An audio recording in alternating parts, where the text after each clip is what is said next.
So in today's video, we'll be coming across the example sums of the shortest distance between the two skew lines, and also we'll be starting this is 11.2. I will solve few sums and I will explain few other sums which can be solved by yourself. Okay, so in that way you can complete the exercise 11.2 with the help of this video itself.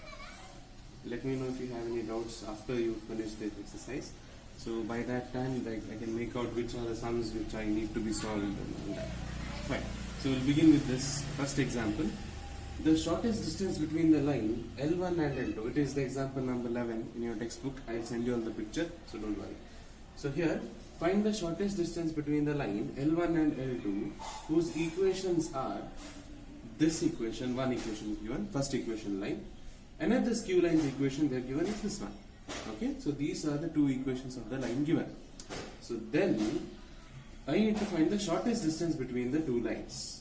Clear? So as you know, we have done this previous derivation itself, that two skew lines, something like this is here, like this and like this, and this is the first equation given.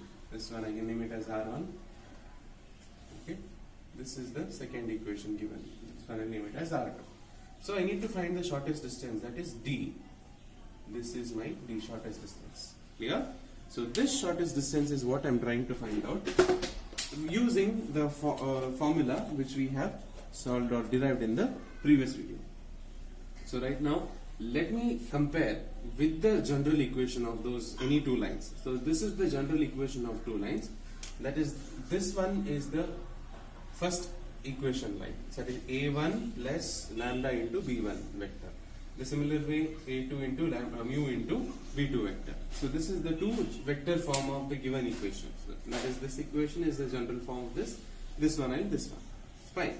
Then I will compare it with this one and write these following vectors, because we have derived the formula with respect to these two vectors, these two general forms, and then I will find out these components, these vectors, whatever we have, they have given to me.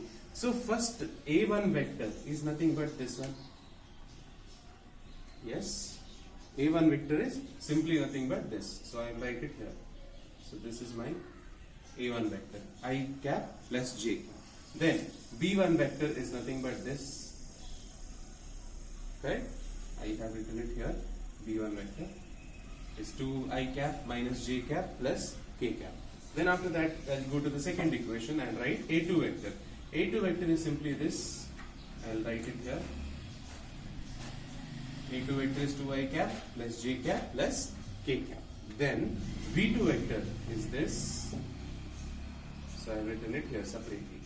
So first, always have a habit of writing what is the standard form, and after writing the standard form, compare it with the given equation and write their details. Okay?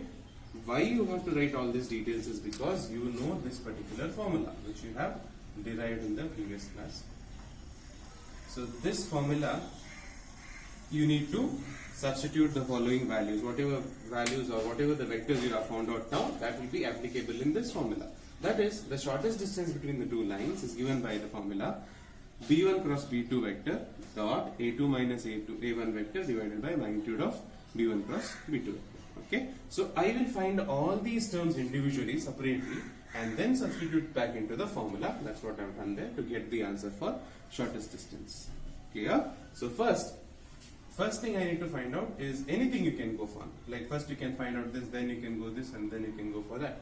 So I prefer like going to this one first, because this once and for all is done, and these two are interrelated with each other. I'll tell that how. So first one I'll find out is A2 minus A1. A2 minus A1 is simply this minus this. These are the two things which I'll be looking into. A2 minus A1 means just this and this. That means their components I just have to subtract. That is 2 minus 1. Yes, I cap. 2 minus 1 I cap. Plus j is 1 minus 1 j cap. Then plus 1 minus 0 k cap. Here, just look into their components and subtract and write that equation. 2 minus 1 is 1 itself, which means I cap remains.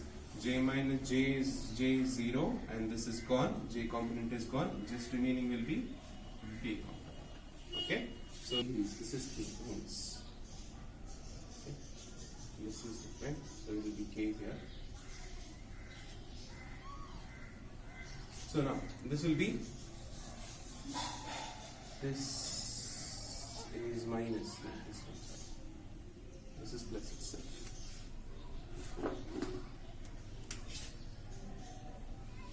Okay, right. So this is minus, so which means over here it will be minus 1 0, correct? Which means it is I minus k. So this is what a2 minus a1 vector will be. So this is the a2 minus a1 vector. This is first part of the unknown form of that formula. Okay, so I know this one now. I minus k vector is nothing but a2 minus a1. Keep it aside. Later we'll substitute it. Now let me find out what is b1 cross b2 vector. I will write what is b1 vector. That is this vector. This vector I write it here, that I have already written. So 2i cap, j cap and k cap here. And this one k 3i cap minus 5j cap plus 2k cap is written here. The cross product of these two I should find out. The cross product formula will deal with the determinant. So determinant of I, j, k, then their components 2 minus 1 1, 3 minus 5 2. Clear? So this determinant, when I expand using the first column or any column, if you try also, it will be the same way. So remember the determinant expansion. So do it properly, you will get this particular equation. So this is the vector form of b1 cross b2. Then magnitude of b1 cross b2 is simply nothing but the square root of these components. Correct or not? Square root of 3 square 9, 1 square 1, 7 square 49. So the root of 59 is the magnitude of b1 cross b2. Now I have all the answers for whatever the terms present in the formula. Yes, so I will just substitute the formulas. That is, b1 cross b2 is simply nothing but this. I will substitute this value right here in the formula. Then after that, a1 minus a2 is simply I minus k. I will substitute it here. Then magnitude of this is nothing but root of 59. Substitute it here. Okay. The same places wherever it is present, I am substituting their formulas, and these two are dot product. Correct or not? This vector dot this product. So that means 3 into 1 plus minus 1 into 0, because j is not there, minus 1 into 0, then minus 7 into minus 1. Yes? So this is the dot product. Dot product will be a scalar quantity, that is 3 plus 7. 3 plus 7 is 10. So the magnitude of 10 is plus 10 itself, again root of 59. Clear? So this is b is equal to the positive value of whatever answer you get, but since you got the answer itself as positive, it will remain positive. In case in some sums, if you get it as minus, please make sure you write it as positive, because the distance, the shortest distance which you are trying to find out, the distance is always positive. So already it has a modulus symbol with that, which shows that the answer is positive. So just write it as d is equal to 10 by root of 59 units. So in case some of the problems, if you can simplify this root and cancel out the numerator, look into that as well. Okay, so that will be a proper answer or proper method to solve this question. Fine.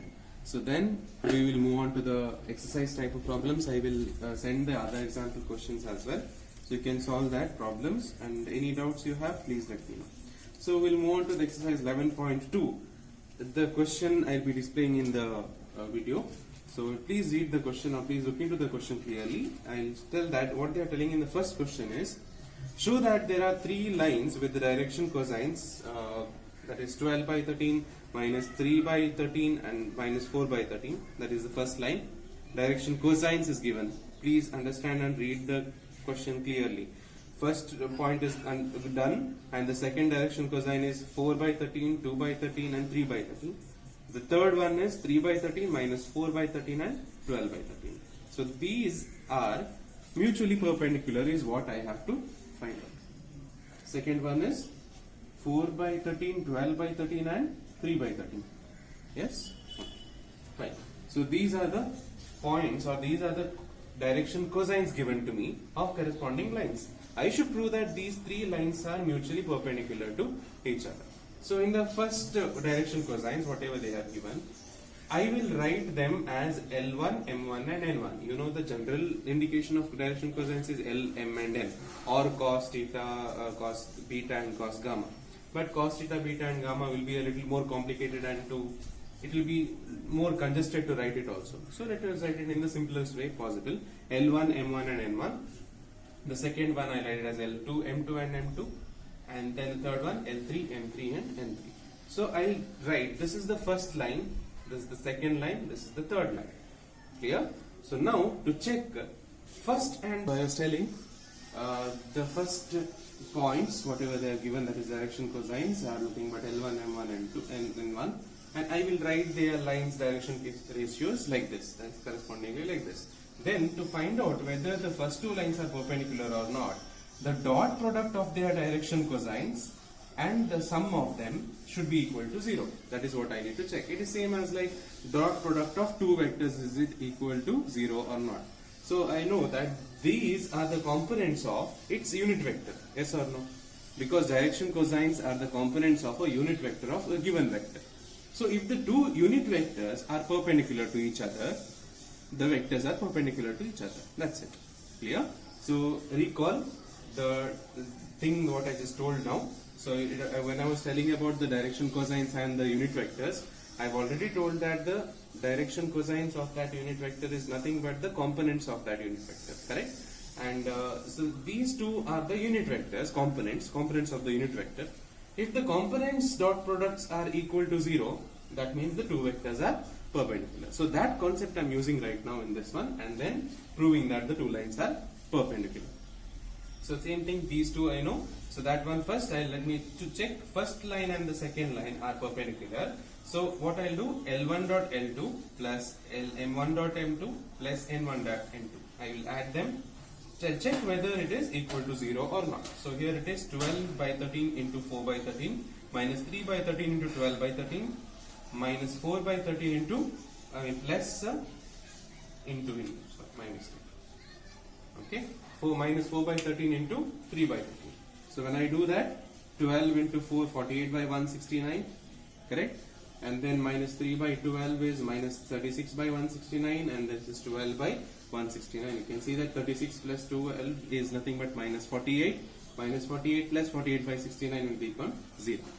Clear? So from this two, that is this condition, I proved that these two lines are perpendicular to each other. But they have asked me to prove that all the three are mutually perpendicular to each other, which means another two steps are there. That is, to prove that these two lines are perpendicular, you will have to go for these two, that is L2 dot L3 plus M2 dot M3 and N2 dot N3. Add them and prove that it is equal to 0.